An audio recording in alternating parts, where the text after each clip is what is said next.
যদি আমার education system কারিগরি শিক্ষার মাধ্যমে তৈরি করা সম্ভব হতো তাহলে আমার যুব শ্রেণী তো বেকার থাকার কথা না।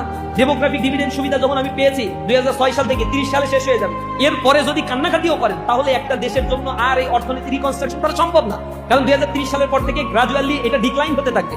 এই ডিক্লাইনটা এমন পর্যায়ে যাবে সেখানে বৃদ্ধ মানুষের পরিমাণ বাড়বে, তার মানে ডিপেন্ডেন্সি পিপলের পরিমাণ বাড়বে। রাষ্ট্র তো ডিপেন্ডেন্সি ভাতা দেয় না, তাহলে ডিপেন্ডেন্সি পিপলের পরিমাণ বাড়লে ওয়ার্কিং পিপলের উপরে এক্সট্রা প্রেশার তৈরি হবে। এই এক্সট্রা প্রেশার গুলো হচ্ছে আনএমপ্লয়েড ক্রিয়েট করবে, সাথে সাথে আমাদের মধ্যে মানসিক অস্বস্তি তৈরি করে, আবার হচ্ছে ইকোনমিকে আবার গ্রাজুয়ালি ডাউনওয়ার্ড স্লোপিং এর দিকে নিয়ে যায়। আপনার ডিপেন্ডেন্সি পিপলের পরিমাণ বাড়লে আপনার ইনকাম একা, কিন্তু আপনার উপর ডিপেন্ডেন্স আছে 4 জন, তখন আপনি আপনার ইনকাম দিয়ে এই 4 জনকে সার্ভাইভ করতে গেলে আপনি আপনার বেসিক নিডস ফিল আপ করতে পারবেন না, পরের জেনারেশনের জন্য কোনো কিছু আপনি সেভিংস করেও যেতে পারবেন।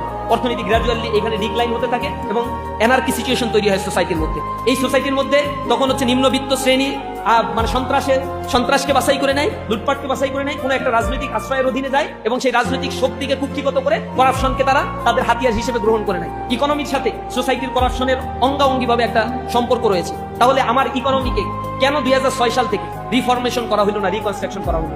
যুব শ্রেণীকে ইম্পোর্ট করা হয়নি কেন? ইকোনমিক জোন তৈরি করা হয়নি কেন? বিদেশে যারা যাচ্ছে শ্রমিক হিসেবে সেই মানুষগুলোর জন্য একেবারে ফ্রি করে দাও, বিদেশে আমি লোক পাঠাবো। তাহলে আমার যদি বাংলাদেশ সরকার 100 কোটি টাকা যদি একটু বরাদ্দ রাখে যে বিদেশে যে শ্রমিকরা যায় তাদেরকে 100 কোটি টাকা এখানে দিলাম, যেতে যে খরচ হয় তার একটা অংশ বৃত্তি হিসেবে এই শ্রমিকদের দিব। আমার দেশের অর্থনীতি চালায় তো এরা, এই অর্থনীতি যেহেতু যা চালায় এরা, আমার দেশের অর্থনীতির বেসমেন্ট এদের উপরে দাঁড়িয়ে অর্থনীতি যখন বন্ধ করে দিচ্ছিল, রেমিটেন্স পাঠানো, জুলাই আন্দোলনে হাত পা ধরা শুরু হয়ে গেছিল।